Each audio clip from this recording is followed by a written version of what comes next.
이스라엘에 시딤이 머물고 있을 때 그들은 모압 여자들과 음행하기 시작했습니다. 본장은 이 사건을 다루고 있는 기록입니다. 당시 가나안의 종교는 한결같이 그들 예배에 성적 음란 행위를 결부시키고 있었습니다. 이에 동화된 이스라엘은 너나 할 것 없이 이방신의 제사에 참여하게 되었고, 그 결과 이스라엘은 아무 거리낌 없이 바알보올의 제사에 빠져들게 되었습니다. 실로 하나님 보시기에 가장 크고도 엄청난 죄였습니다. 여기서 바알보올은 보올산에서 바알에게 바쳐진 제사를 의미합니다. 전쟁에서 보았듯이 보올산은 발람이 첫 번째로 이스라엘을 축복하고자 올랐던 산입니다. 결국 이스라엘은 이방신을 위한 제사에 참여함으로써 바알에게 예속되게 되었습니다. 곧 하나님의 언약을 파괴하고야 만 것입니다. 이때 바알보올 사건은 온 이스라엘에게 관계된 것이었습니다. 이를 보시는 하나님께서는 우선 이스라엘의 수령들을 잡아 태양을 향해 하나님 앞에 목매달라고 하셨습니다. 그 이유는 수령들이 음행한 제사에 이스라엘이 참석하지 못하도록 철저히 관리했어야 했음에도 마땅한 책무를 이행하지 못한 것에 대한 응분의 대가를 치르게 하시기 위함이었습니다. 그렇지만 모세는 재판관들에게 음행한 사람들만 죽이라고 명했습니다. 이것은 하나님의 명령을 거역하는 것이 되었습니다. 이 때문에 하나님께서는 온 이스라엘 가운데 연병이 퍼지게 하셨습니다.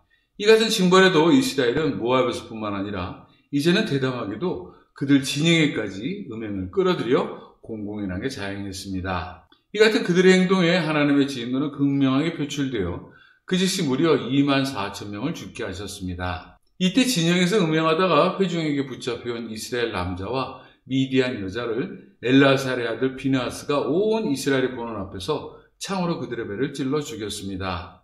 그때서야 비로소 하나님의 진노로서 창궐한 연병이 그치게 되었습니다. 기록의 남자는 시몬 지파의 지도자였던 살루의 아들 시므리였고, 여자는 미디안의 한 가문의 수령이었던 수르의 딸 고습이라고 밝히고 있습니다. 이스라엘의 우상 숭배와 음행에 대한 비느하스의 분노는 하나님의 분노와 다름이 없었습니다. 지사장으로서 그는 과연 아론의 후사다웠습니다. 이 하나님께서는 비느하스의 처사를 보시고 이 때문에 온 이스라엘을 진멸치 않으셨다고 하시면서 그에게 평화의 언약을 주셨습니다. 여기서 평화의 언약은 비느하스와 그의 후손에게 영원한 제사장 직분을 허락하시겠다는 것이었습니다. 모두가 질투하시는 하나님을 대신한 비느하스의 엄중하고 추상 같은 신앙적 행동으로부터 비롯된 가문의 영광이었습니다. 무엇보다도 질투하시는 하나님께서는 우상 숭배에 임한 이스라엘은 어느 때나 즉시 죽임을 당하게 하셨다는 사실입니다. 당초 이스라엘이 우상 숭배와 음행에 빠지도록 빌미를 제공하고 유혹한 사람들은 미디안인이었습니다. 이 하나님께서는 모세에게 미디안을 대적하여 그들을 치라고 명하셨습니다. 하나님께서는 그 이유가 미디안인이 속임수로 이스라엘을 대적했던 것, 곧 모압 왕 발락에 의한 부월에서의 저주와 이번에 이방신에 대한 우상 숭배의 음행에 있었다고 말씀하셨습니다. 이 사건 이후 이스라엘은 2차 인구조사에 임하게 됩니다. 시나이 반도에서 1차 인구조사가 있었던 때로부터 약 40년 만의 일입니다. 이번 인구조사의 목적은 크게 두 가지로 볼 수 있는데, 하나는 가나안을 정복하기 위한 군사적 목적과 다른 하나는 이스라엘이 장차 취하게 될 가나안 땅의 분배를 위한 목적이었습니다. 이번 2차 인구조사가 이전 1차와 다른 점은 1차는 각 지파의 인구수를 기록했지만 2차는 인구수와 함께 각 지파를 구성하고 있는 가족들 또한 기록하고 있다는 것입니다. 이 경우 각 가족을 특별히 상세하게 기록하고 있는 이유는 하나님께서 각 족장에게 그들 자손이 큰 민족을 이루게 하시겠다는 약속을 어김없이 이루시기 위함에 있었습니다. 2차에서 게시된 이스라엘의 총인구는 1차와 별반 다름이 없었습니다. 이로부터 알 수 있는 것은 민수기의 주제로서 하나님께서 족장들에게 하신 약속이 이스라엘의 죄로 인해 지연되었다는 것과 그럼에도 하나님의 약속은 어김없이 이루어질 것이라는 사실입니다. 2차 조사에서 게시된 인구는 총 60만 1730명으로 애굽에서 나온 20세 이상 이스라엘은 그들 죄에 대한 형벌로서 지난번 연병 사건, 금송아지 사건, 불뱀 사건, 가나안 정탐과 아말렉 족속에 의한 징벌 등을 포함해 모두 하나님의 진노로부터 죽었을 것으로 생각됩니다. 여기서 특별히 눈에 띄는 것은 시몬 지파의 인구가 무려 37,100명이나 감소했다는 사실입니다. 이것은 아마도 바알보올 사건 때 시몬 지파가 하나님의 진노하심에 따른 연병으로 가장 많이 죽었기 때문이라 생각됩니다. 사건의 주모자가 시몬 지파 두령이었음을 고려할 때 더욱 자명할 것 같습니다.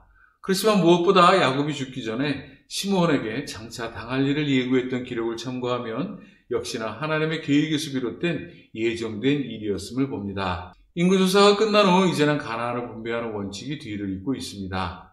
분배 원칙은 각 지파의 크기, 곧 인구수에 따라 우선 분배하고 나머지는 제비를 뽑아 결정했습니다. 왜냐하면 땅의 비옥한 정도와 형편 등을 고려하여 임의로 분배할 경우 또다시 이스라엘의 불만과 불평으로부터 분열이 있게 될 것을 염려한 때문이었습니다. 이러한 불평과 불만을 없애기 위해 제비를 뽑아 결정했지만 당시 이스라엘은 제비로부터 하나님의 온전하신 뜻을 발견할 수 있다고 생각했습니다. 그러기에 이스라엘은 제비를 뽑아 받은 땅을 하나님께서 허락하신 땅으로 보아 감사함으로 받았습니다. 한편 레위 지파의 인구조사는 1차와 마찬가지로 다른 지파와 구별해 조사했습니다. 1차는 2차와 마찬가지로 군대 편성을 위한 것이 주된 목적이었지만 이때 레위인은 병역 의무가 면제되었습니다. 곧 레위 지파는 오로지 제사에 관련된 종교적 의무만을 부담했습니다. 근데 2차 조사에서는 목적이 군대 조직뿐만 아니라 가나안 땅의 분배에도 있었으므로 레위 지파도 인구 조사를 실시할 수밖에 없었습니다. 다만 레위 지파는 약속의 땅을 분배받지 못하고 다른 지파가 받을 땅에서 48개 지역만을 분배받게 되었습니다. 이것이 2차 레위 지파에 대한 인구 조사의 목적이었습니다. 인구 조사 결과 레위 지파는 1차와 마찬가지로 1개월 이상의 모든 남자를 조사했는데 1차 22,000명에서 2차 23,000명으로 1,000명이 증가했습니다. 시나이 광야에서 모압 평지에 이르는 동안 이스라엘은 완전히 재편되었습니다. 애굽을 나온 이스라엘 중에서 20세 이상인 자로서 여호수아와 갈렙을 제외하고 모두 죽었습니다. 이제부터 새롭게 재편된 이스라엘은 여호수아의 영도 아래 약속의 땅 가나안에 이르게 될 것입니다. 그렇지만 바로 보아야 할 것이 하나님께서 이스라엘에게 가나안 땅을 주셔서 이스라엘에 들어가는 것이 아니라 하나님의 약속을 이루기 위해 이스라엘에 들어간다고 하는 사실입니다. 언제고 이 말을 또 거론할 때가 있을 것입니다. 이제부터 바야흐로 모세의 시대에서 여호수아의 시대로 바뀌게 되고 지금까지 마음속으로 그리고 있었던 가나안의 실제 모습을 생생하게 보게 될 것입니다. 온갖 잡신이 들끓고 있고 상상치도 못할 폐악한 음행이 도사리고 있는 가나안. 그렇지만 한편으로 적과 끓이 흐르고 온갖 풍요로운 것이 드넓게 펼쳐져 있는 가나안. 그곳에 이스라엘은 하나님의 깃발을 높이 들고 장막을 앞세워 보물당당하게 첫 발을 내딛습니다. 부디 하나님의 뜻을 올바로 분별하고 또한 그 사랑을 가슴에 담아 아무 연고 없이 약속된 땅 가나안에 무사히 정착할 수 있게 되기를 기대합니다. 우리 또한 이스라엘과 마찬가지로 부디 하나님의 뜻을 올바로 분별하고 또한 그 사랑을 가슴에 담아 아무 연고 없이 약속된 저 천국에 무사히 정착할 수 있게 되기를 간절히 기대합니다. 다음은 슬로바앗에 관한 이야기입니다. 살펴보면 다음과 같습니다. 요셉의 후사로서 므낫세 지파의 슬로바앗은 스라의 아들이 없이 오직 딸 5만을 두었습니다. 그들의 이름은 말라, 노마, 호글라, 밀가, 디르사였습니다. 그들은 모세와 온 회중 앞에서 자신들의 기업으로서 가나안의 땅을 요구했습니다. 그들은 자신들의 아버지 슬로바앗이 특별한 죄를 짓지 않고 광야에서 죽었는데 단지 아들이 없다는 이유에서 므낫세 지파에서 삭제되고 기업이 배분되지 않음은 불공평하다고 주장했습니다. 슬로바앗 딸들의 주장을 눈여겨보기에 어찌 보면 그 행동이 도도하고 맹랑하게 비춰질 수도 있을지 모르겠으나 이는 하나님을 향한 그들의 신앙을 단적으로 표현하고 있는 믿음의 소산이었다고 봅니다. 지금은 가나안을 점령한 이유가 아니라 가나안을 눈앞에 두고 있는 상황입니다. 그럼에도 이 딸들은 하나님의 약속하신 바에 따라 가나안을 정복할 것을 믿어 의심치 않고 기업의 분배를 요청하고 있는 것입니다. 기록에 비추어 슬로바앗은 참으로 장한 신앙의 딸들을 두었던 것으로 보아 그 또한 신실한 하나님의 백성이었다고 생각합니다. 하나님께서는 이들의 주장이 옳다고 보시고 모세에게 슬로바앗의 기업을 그 딸들에게 줄 것을 명하셨습니다. 나아가 이처럼 어떤 사람이 죽고 아들이 없으면 그의 기업을 딸에게, 딸도 없으면 형제에게, 형제도 없으면 아버지의 형제에게, 아버지의 형제도 없으면 가장 가까운 친족에게 주라고 명하시면서 이를 규례로 삼으라고 말씀하셨습니다. 이 같은 하나님의 명령은 가나안에 들어가기 전에 말씀하신 것으로 그 딸들에게 허락된 기업의 분배는 가나안 점령 이후 하나님의 명에 따라 엘라살과 여호수아에 의해 다름없이 지켜지게 됩니다. 당시 아들이 없는 집에서는 딸에게 유산을 물리기로 정했으나 실제로 많은 경우 여자에게 기업을 상속하지는 않았습니다. 곧 아들이 없이 남편이 죽은 경우 아내는 남편의 형제와 결혼해 후사의 남자를 낳는 규례가 있었습니다. 또 다른 경우로 여자의 권리를 인정하지 않고 토지를 팔 때는 주인에 가까운 친척 중에서 살 수 있게 한 규정도 있습니다. 그러한 성경인물 가운데 욥은 그의 딸들에게도 평등하게 재산을 나누어 주었음을 눈여겨볼 수 있습니다. 이와 하나님께서는 모세에게 아바림산에 올라가서 가나안을 바라보게 하셨습니다. 이 경우 이스라엘의 입장에서는 아직 주어지지 않은 땅이었으나 하나님 편에서는 이미 주신 땅이었습니다. 이 경우 아바림은 맞은편이라는 뜻으로 요단강을 건너 여리고에서 가나안을 바라보고 지은 이름일 것이라 봅니다. 비스가산, 느보산이라는 명칭 또한 모두 동일합니다. 금강산을 달리 복례산, 풍악산, 개골산이라 부르는 것과 동일합니다. 아바림산에서 하나님께서는 모세에게 신광야에서 곧 무리바에서 이스라엘이 분쟁할 때 하나님의 명령을 거역하고 하나님의 거룩함을 나타내 보이지 않았다는 책망과 함께 그의 죽음을 예고하셨습니다. 이스라엘의 위대한 영도자 모세에게도 하나님의 공의의 심판은 엄숙하고도 추상같이 집행되었습니다. 이 같은 하나님의 말씀을 접했을 때 모세의 마음은 무척 쓰리고 아팠을 것입니다. 그렇지만 이 일을 통해 이스라엘로 하여금 그들의 신앙을 바로 세울 수 있는 계기가 될 수 있을 것으로 생각하고 한편으로는 기쁜 마음을 앞세웠을 수도 있었을 것입니다.